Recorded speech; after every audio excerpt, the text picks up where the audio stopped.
So Spider-Man Miles Morales has been out for a bit now, so I thought that I would quickly give my thoughts on the game.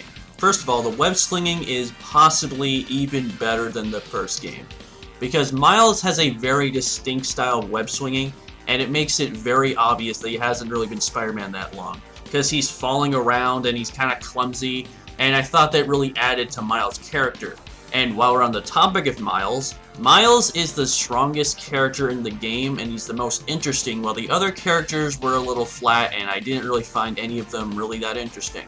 My favorite aspect of the game was Miles earning the respect of New York, because they really just view him as the other Spider-Man, but when Peter has to go on vacation, he has to earn the city's respect, and he eventually does.